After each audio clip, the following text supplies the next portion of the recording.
Welcome, listeners, but take heed. We will say whatever we need to share our knowledge, thoughts, and joy, and even things that do annoy. So join us now, but be aware, we have a tendency to swear. We'll dial it back a little bit. But frankly, we don't give a shit. Welcome to Just Keep Rolling, a Harry Potter book movie compare and contrast podcast. I'm Ellen. I'm Keighty. And we are fresh off the worst spectator sport in the world. Maybe some people like staring at the surface of a lake for an hour, but I'm not going to hold my breath. Nice. Thanks. But let's just keep rolling into the rolling rehash. Last week we covered the second half of chapter 26, the second task, and the corresponding film scenes.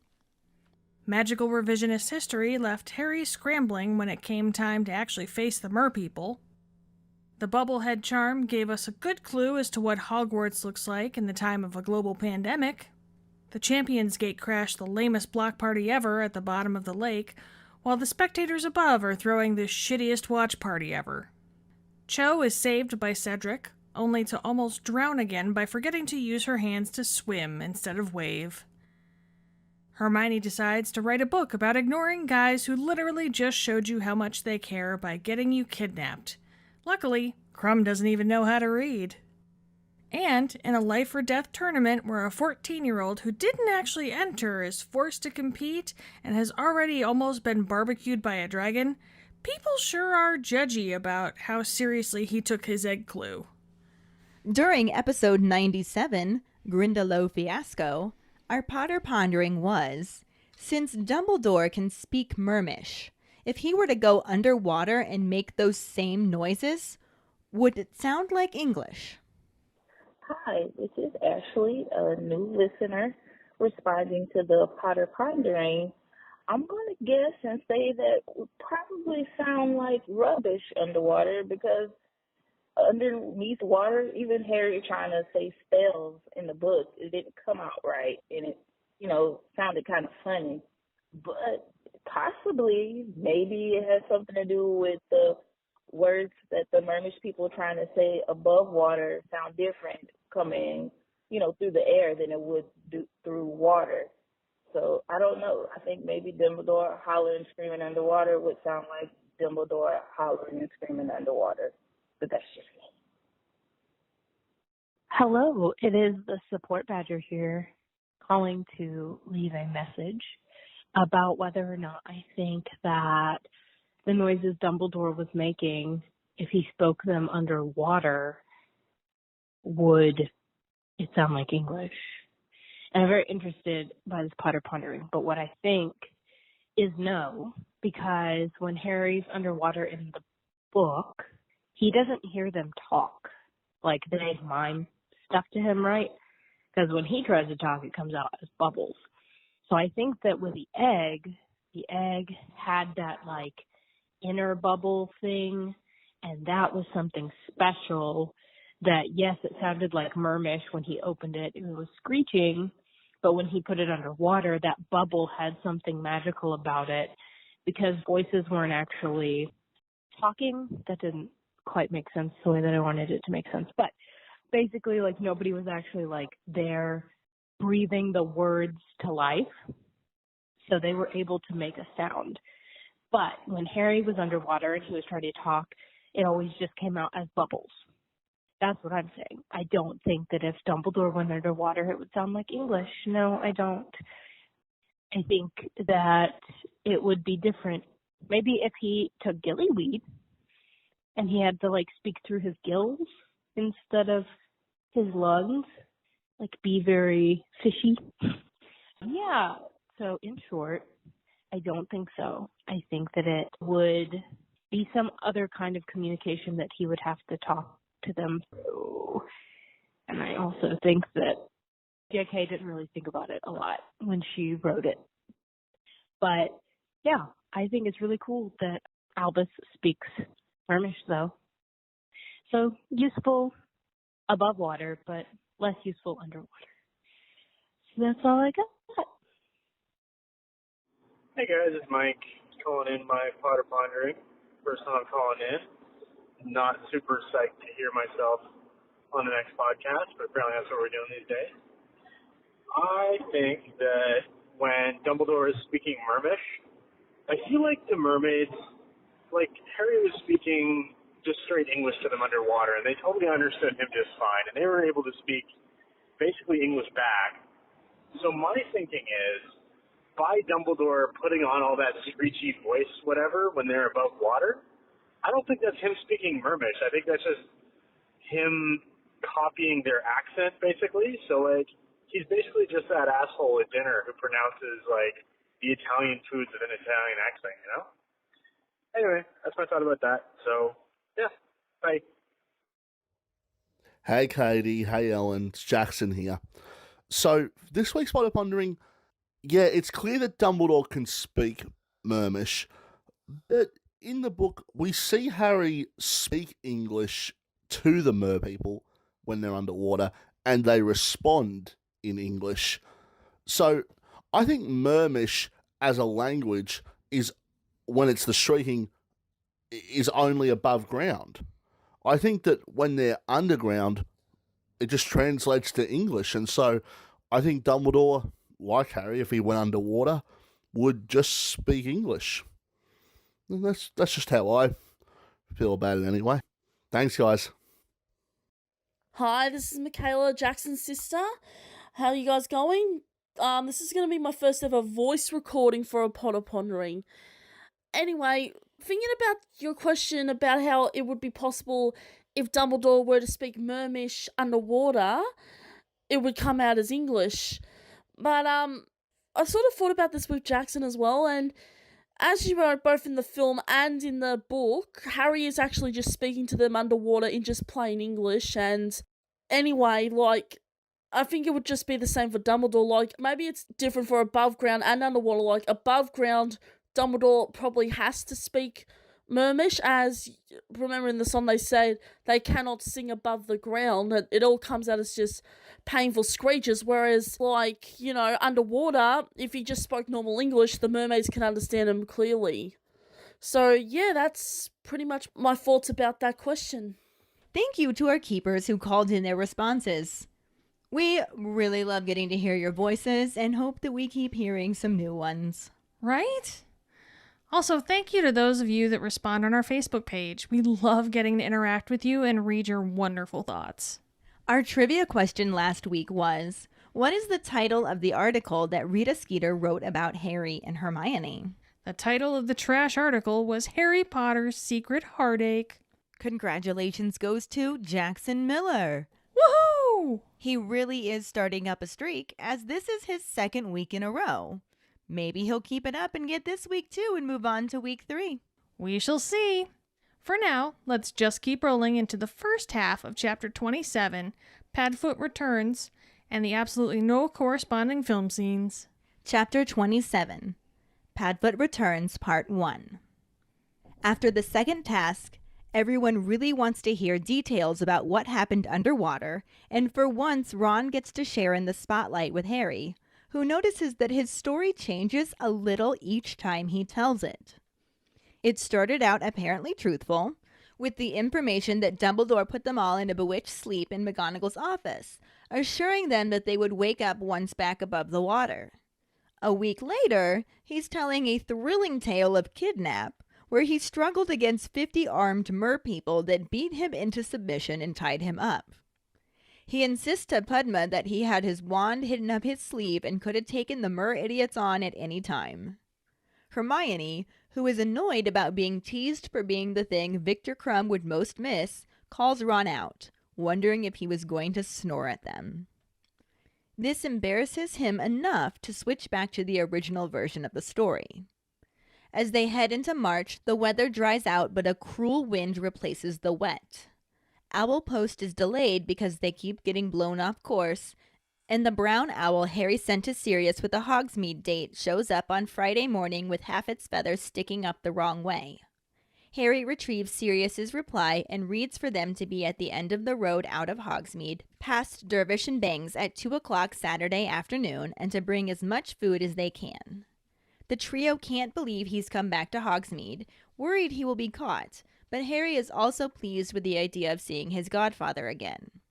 This puts him in a much better mood than usual as they head to Double Potions, though that doesn't last long when they arrive and find Malfoy, Crabbe, Goyle, and Pansy Parkinson standing around waiting for their approach. Pansy is holding a copy of Witch Weekly and giggles when Harry, Ron, and Hermione arrive. She throws the magazine at Hermione, telling her she might find something interesting in it. Hermione catches it, and then Snape opens the door to beckon them into the classroom. The trio head to a table at the back of the dungeon, and while Snape writes ingredients on the board, Hermione searches through the magazine until she finds an article entitled Harry Potter's Secret Heartache, written by Rita Skeeter. It says that a love-deprived Harry had thought he found solace in his steady girlfriend, Muggle-born Hermione Granger, but the plain yet ambitious girl has a taste for famous wizards that Harry cannot satisfy, and she has also been toying with the Bulgarian seeker, Victor Krum. Pansy Parkinson thinks Hermione has been making love potions, which Skeeter points out are banned at Hogwarts and should be investigated by Albus Dumbledore. The article concludes with the hope that next time Harry bestows his heart on a worthier candidate. Ron tells Hermione that he told her not to annoy Rita Skeeter, saying she's made her out to be some sort of Scarlet Woman. Hermione laughs at this and says that Rita's losing her touch. She calls the article a pile of rubbish and tosses it on the empty chair next to her. She gives a sarcastic wave to the watching Slytherins, and then all three start unpacking their ingredients for their wit-sharpening potion. After about 10 minutes, Hermione comments on something that is funny, wondering how Rita could have known that Victor invited her to visit him over the summer, because he asked right after he pulled her out of the lake, and she doesn't see how she could have known about that since she wasn't supposed to be there. Ron asks her what she had said to Victor, but Hermione doesn't respond, still wondering if Rita could have been there, maybe under an invisibility cloak. Ron asks about her response again, and Hermione starts to explain that she never really answered him because she was too busy worrying about Ron and Harry. Before she can go into any more detail, Snape interrupts them to take 10 points from Gryffindor for discussing Hermione's social life in class. He also notices the magazine and takes another 10 points, before reading the whole article out loud and then deciding he should separate the three of them so they can focus on their potions. He leaves Weasley at the back table, sends Hermione to sit next to Pansy, and tells Harry to take the table in front of his desk. Harry furiously tosses his stuff into his cauldron and drags it up to the front table, refusing to look at Snape. He resumes working on his potion as Snape begins to try to provoke him, commenting on how the press attention is inflating his already overlarge head, and saying that to him, he's nothing but a nasty little boy who considers the rules to be beneath him. Harry continues working, doing his best to ignore the potions master, but when Snape accuses him of breaking into his office, Harry swears that he hasn't been anywhere near his office. Snape tells him not to lie to him. He knows that the boomslang skin and gillyweed both came from his private stores, and he knows who stole them. Harry stares back at him, knowing that he didn't steal either. It was Hermione that stole the boomslang skin back in their second year, and Dobby who stole the gillyweed.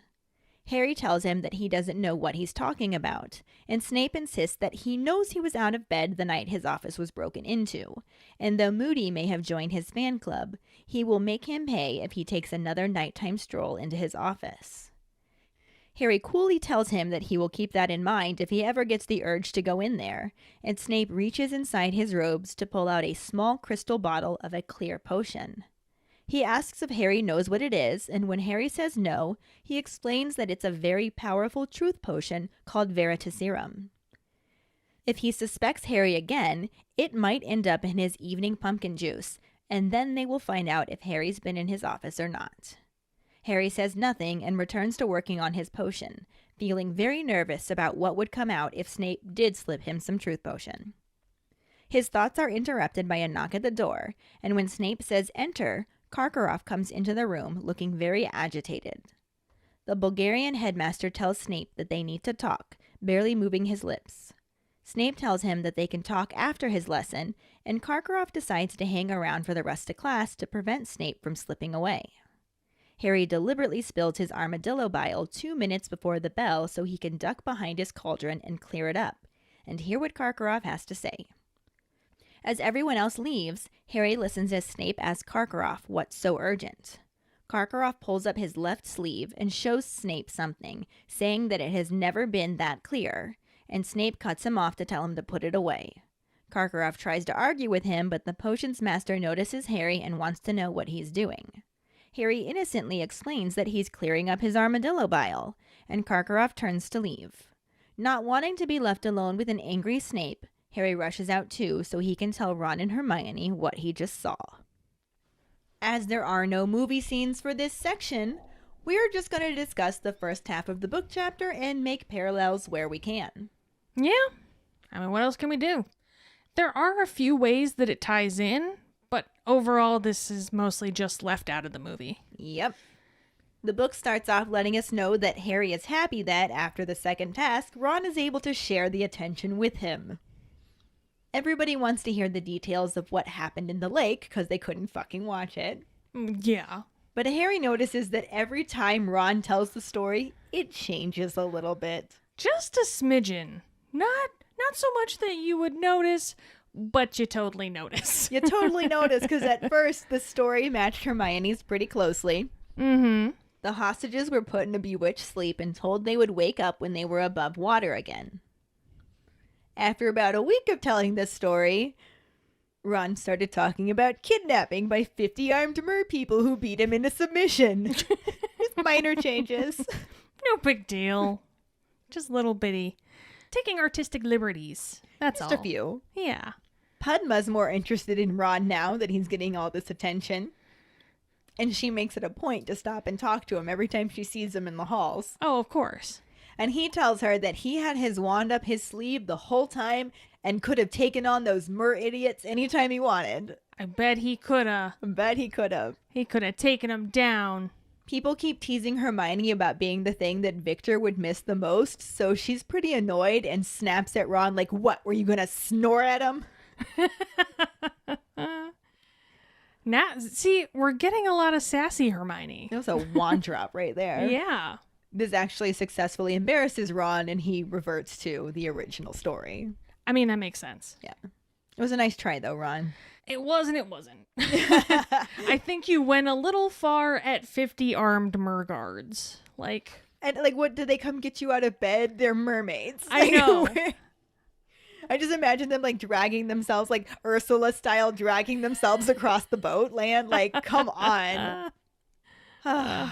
Oh, Ronald. Ronald Weasley. You have good ideas, but you don't really think them through, kid. Anyway, the weather begins to dry out and becomes so windy that owls are blown off course, and this causes delays in the owl post. Poor Amazon Prime. Almazon. The brown owl that Harry used to send the Hogsmeade information returns with half its feathers going in the wrong direction. And as soon as Harry removes Sirius's reply, that owl flies off don't send me back out. Don't send me back out. I gotta go. That owl's seen some shit. Yeah. The letter is again very short, with instructions to meet him just outside of Hogsmeade at 2 o'clock on Saturday, and to bring as much food as possible. Harry, Ron, and Hermione are all in disbelief that Sirius would return, and are concerned that he will be caught again, but Harry also really wants to see his dog father again. Yeah, I can get that, because on one hand, you're just this is so dangerous, why would you do this? But at the same time, you're but I want a hug. You're going to be here. I need you. Yeah. This puts Harry in high spirits, until they run into Malfoy, Crabbe, and Goyle with the Slytherin girls, who are huddled outside the door of their potions class, laughing at something that Harry can't see. Pansy giggles when Harry, Ron, and Hermione approach, and throws the copy of Witch Weekly that they had been looking at Hermione, telling her that there's something in there that should interest her. Hermione catches it, and, at the same time, Snape opens the door and tells them to come into the classroom. Good timing. Right? Almost like he planned that. Almost. The three head to a table in the back as usual, and Hermione quickly looks through the magazine while Snape is writing on the blackboard. She finds what Pansy was talking about in the center pages, and Harry and Ron lean in to look closer. There's a photograph of Harry along with an article by Rita Skeeter titled Harry Potter's Secret Heartache. Which is the article that the movie referenced earlier on when Hermione was irately reading, all about her affections for the Bulgarian bonbon Victor Crumb. Victor Crumb. Victor, I love you. Right. This was also our trivia question. Yep. It was definitely a bit different, though, since the book version says that Harry had been deprived of love and that he had no idea he'd be suffering another emotional loss from his muggle-born girlfriend, Hermione Granger. Jesus, it's just so bad. It says that Hermione is ambitious with an interest in famous wizards, and she's also been toying with the World Quidditch Cup hero Victor Crumb, who's invited her to visit in Bulgaria over the summer holidays. So similar, because mentions Hermione and Crumb and all that good stuff. Yeah, more details, though, Yeah. as usual. The book has more details. What a shock! What? That's crazy. And not a 20-hour dragon chase? What? What the hell? Also in the article, Pansy Parkinson is quoted saying Hermione's ugly and probably using love potions, Jesus Christ. which Skeeter says are banned at the school, so Dumbledore should probably investigate that. And the article ends hoping that Harry Potter bestows his heart on a worthier candidate next time. You're a bitch, Skeeter. Like, how do you write an article about somebody and talk about their love life without talking to that person about their love life? How do you write an article about a 14-year-old? Well, 15. Harry's 14. Harry- Hermione's 15. Hermione's 15. And as we've discussed before, possibly 16 because of time turners. Right. But yeah, like, how do you write that article about 14 and 15-year-olds? Calling one of them ugly and, well, she quoted, but still, she put that She in there. called her ugly. She called her ugly. She called her ugly. Plain but ambitious, all that bull. Yeah. That's just, come on. You're a grown-ass woman. You're a trash grown-ass woman. She is such a... Grown-ass trash woman. She is such Trash a trash Rita. woman. Ugh. She's a garbage. She is a garbage person. Garbage Skeeter. Ron says he told her not to annoy Rita Skeeter and that she's made Hermione out to be some sort of scarlet woman.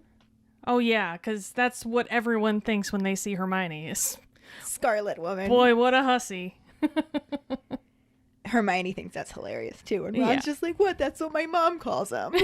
Of course it is. Oh, Ron, you innocent little flower, you. But she also goes on to say that Skeeter's lost her touch if this is the best she can do. And she just tosses the magazine aside onto the chair next to her. She smiles and waves sarcastically at the Slytherins who are watching to see if it upsets any of them. So I love how she handled it. Yeah, that was really pretty Bam, perfect. Hermione. Wand drop number 2. Mm-hmm. And then the three unpack the ingredients they need for their wit sharpening potion. As if Hermione needs it. Right? What? Ron and Harry might. A little bit, yes. Ron more so than Harry, but Harry could use some too. Yes, definitely. Facts. I feel like, so if the three of them make the potion, then Ron needs to take Hermione's version of the potion. Harry is probably okay to take his own. Yeah, But Hermione should take Ron's, and then they're all going to be on the same level. probably. That sounds about right. Yeah. A short while later, Hermione wonders how she could have known about her being invited to Bulgaria. Because Victor asked her right after they came out of the lake. Yeah. So she's like, Rita's not supposed to be on school grounds. How could she have known he asked me that? How on earth would she have found out? How on earth indeed? I wonder if we're going to find this out. Not in the movie, we won't. Right?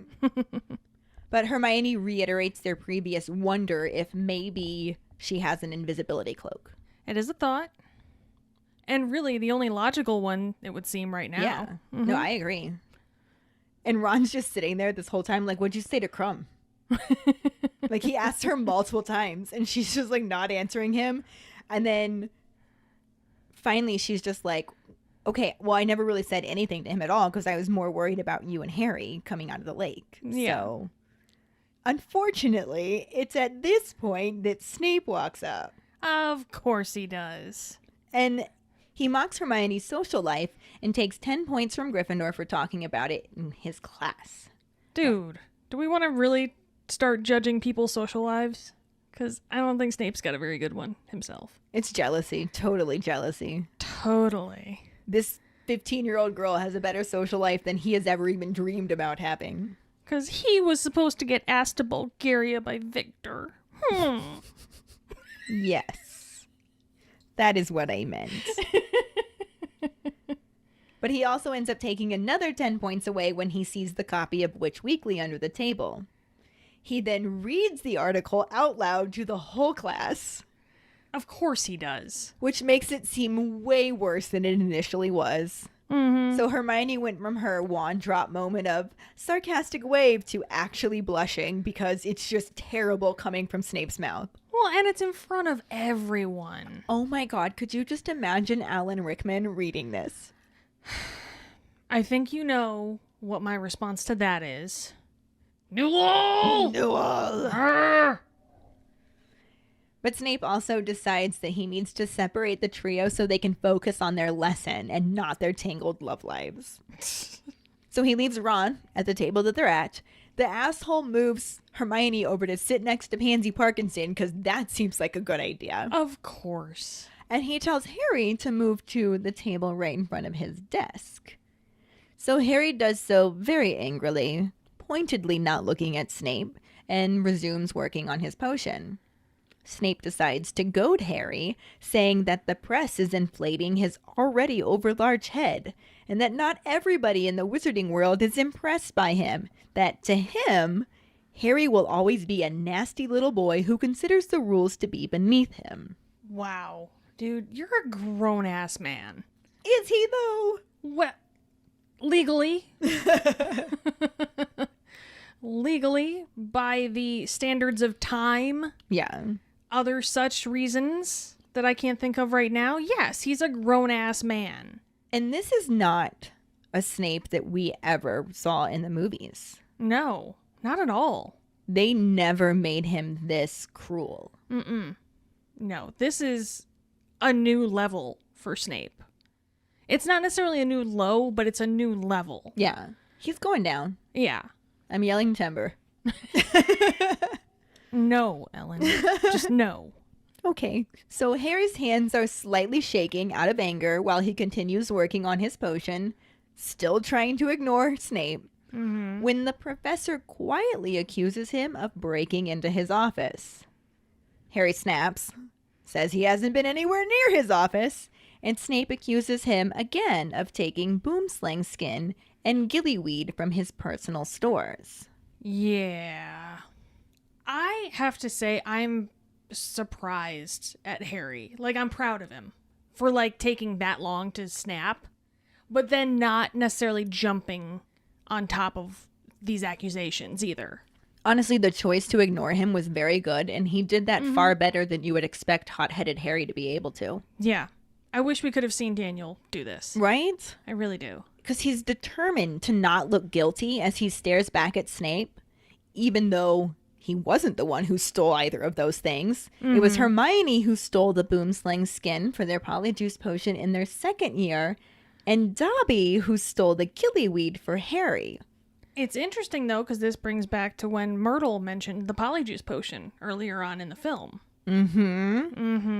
So they didn't do this in the film, but there was the implication in the movie that boomslang skin was needed currently. And maybe, just maybe, Snape was not referring to the boomslang skin that went missing 2 fucking years ago, Harry. Yeah, exactly. Snape holds a grudge. I don't necessarily think he's holding that grudge. Or if he even knows it was taken. Right. 2 goddamn years ago. Right. Like, it seems pretty likely that the missing boomslang skin he's referring to is what went missing the night somebody broke into his office. And thanks to Harry, we know that was Barty Crouch. So, weird. I mean, I don't want to call the man suspicious, He's fishy. but he's got some secrets. He's got some secrets. And then, of course, we know it was Dobby who stole the gillyweed. Or if you're watching the movie, you know, Neville. And he didn't even have to steal it. It wasn't in Snape's private stores. It was just there. I mean, why throw that in the movie? Yeah, I mean, it's not necessary. Yeah. We don't need it for future reference at all. No.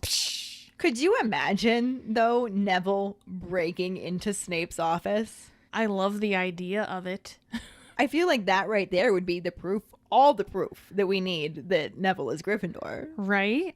Honestly. Because that's literally his boggart. And a badass supreme. Yeah. But anyway, Harry lies and says he doesn't know what he's talking about, except that he totally does. And Snape hisses that he knows Harry was out of bed the night his office was broken into. Which is why I said this seems like this could be the time the boomslang skin went missing. If you're reading between the lines and don't already know how it ends like we do. I don't know what you're talking about. I've never read this book. I have no idea what you're talking about. Snape says that even if Mad-Eye Moody has joined his fan club, he will not tolerate Harry's behavior and will make him pay if he takes another nighttime stroll into his office. I mean, that sounds like a threat. I think it was a threat. Pretty sure that was a threat. It was totally a threat. Sound like a threat to me. I think he threatened him. Threat. Harry responds by turning back to his potion and saying he'll keep that in mind if he ever gets the urge to go in there. Oh, sassy Harry. We love you so. We've missed you. Snape reaches into his robes and pulls out a perfectly clear potion in a crystal bottle and tells Harry that it's Veritaserum, a terribly powerful truth potion. He also tells Harry that even though there are very strict ministry guidelines for the use of Veritaserum, if Harry isn't careful, his hand may just slip some into his evening pumpkin juice. Uh-oh. And then they'll know the truth about whether or not Harry was in his office. I think they'll know a lot of truths after that. Yeah. It's one of those situations where Snape might be wrong about that, but there's still plenty of other things Yeah. that could get Harry into some serious trouble. And again, he does the very wise thing and chooses not to respond, just focuses on his potion ingredients. Mm-hmm. And you know that pissed Snape off even more. It was a good choice. Yeah. But he's thinking that he wouldn't doubt that Snape would slip him some. He's like, I would not put this past him even a little bit. No, not at all. And he shudders at the thought of what he would say if Snape did. Because he's like, so many people would get in trouble. He thinks about Hermione stealing the boomslang skin, which 2 years probably ago. isn't what he was talking I about. know. But Dobby stealing the gillyweed. Mm-hmm. Neville. Or Neville. His feelings for Cho. His dog father hiding in Hogsmeade. I feel like that would be over Cho, but he's... Yeah. It's just a lot of things on his mind that he does not want to get out. Definitely. At this point, Professor Karkaroff knocks on the dungeon door and enters the classroom looking very irritated. Isn't that just his face? Yes. But also telling Snape that they need to talk ASAP. Ah. Well, this is basically referenced later in the movie as well, so we'll talk more about it then. But it really isn't the same. Yeah. In the book, Harry listens very hard, and Snape tells Karkaroff that they can talk after his lesson. Go away, we'll talk later. So the Durmstrang headmaster stays until the class is over so that Snape can't slip away. Probably again. Snape's slippery. It's all that grease. 2 minutes before the bell, Harry intentionally spills his armadillo vial so he can hide behind his cauldron to clean it up and listen in on their conversation because he meddles. That's smart as hell. Like, that was actually pretty clever on his part. I mean, Harry's not stupid. He's just not a genius. Yeah. He has his moments. He also doesn't. I guess that's why I'm just so surprised when he does. It's true. Snape asks Karkaroff what's so urgent, and Harry peers around his cauldron to see Karkaroff pulling up his left robe sleeve to show Snape something on his left forearm. He begins to say that it hasn't been so clear since, but Snape cuts him off and tells him to put it away.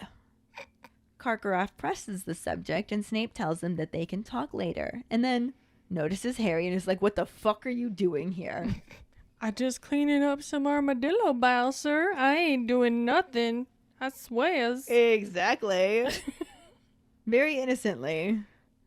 Clearing up my armadillo vial. And he shows his professor the wet rag. Karkaroff looks both worried and angry and hurriedly leaves the dungeon, followed shortly after by Harry, who's like, fuck being in here alone with Snape. I'm out. He gathers his things very quickly and rushes to tell Ron and Hermione what he just saw. Wonder what they'll think. Who knows? I think we're going to find out. Probably. And this is where we're going to cut the book chapter. As there are no movie scenes, as we've said, there are definitely no actors to talk about. So let's just go right into the Potter Pondering. Which is... Do you think Neville had to steal the gillyweed from Snape's private stores in the film, like Dobby had to steal it in the book? Or do you think it was just available in the student stores? Find the post on our Facebook page and share your thoughts. Or call us at 216-526-6792 and leave your response as a voicemail. Make sure you start off telling us your name and then go into your answer.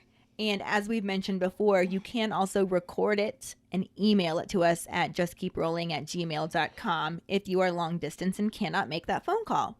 We really want to hear your voices. I know, I love it. This will bring us to our Sorting Hat story, which is from Sarah Baines Miller, one of our amazing patrons. She writes, I have been sorted repeatedly into Gryffindor, but in my heart, I know I am a Ravenclaw. My wand is spruce wood with a phoenix feather core, 10 3/4 inches, and surprisingly swishy flexibility. My Patronus is a wild rabbit. I got into Harry Potter because my baby sister begged me to read the first 3 books so we'd have something to talk about when I called home from college. One interesting thing about me is that I was drunkenly dared to rewrite all of the books from Hermione's point of view, and because I am a stubborn ass, I have been doing just that. Hundreds of thousands of people have read my drunken dares so far. I've finished the first 2 and am working slowly on the 3rd. It's been a wild ride, let me tell you. We actually already shared your story in our bonus episode with you about your Hermione books, but thank you for letting us share it again in a regular episode too, Sarah. And thank you for being a patron. If any of you other keepers out there listening would like us to read your Sorting Hat story on a future episode, you can email it to us at justkeeprolling@gmail.com. Let us know your house, wand, Patronus, how you got into Harry Potter, and anything else you might want to share with us. Or you can message it to us over social media. This week's trivia question is, what does Sirius ask the trio to refer to him by when they talk about him among themselves? The first one who responds with a correct answer and the code word #Dogfather will get a sticker. Another way to get a sticker is to rate and review us through iTunes or Facebook. Make sure to email us at justkeeprolling@gmail.com to let us know you did, and we'll get back to you to figure out which sticker you want and where to send it. Don't forget to find us and follow us on Facebook at JKR Podcast and Twitter and Instagram at Just Keep Rolling. Following us on Podbean at justkeeprolling.podbean.com will get you the episode as early as possible and give you a leg up in answering the trivia question. Make sure to check out our website at justkeeprolling.com, and don't forget to subscribe to our YouTube channel. If you would like to help us continue creating more content, you can support us as a patron and get extra perks on patreon.com/justkeeprolling. As always, any support you can give is greatly appreciated. Speaking of patrons, we also want to give a shout out to our newest patron, Ashley with no E.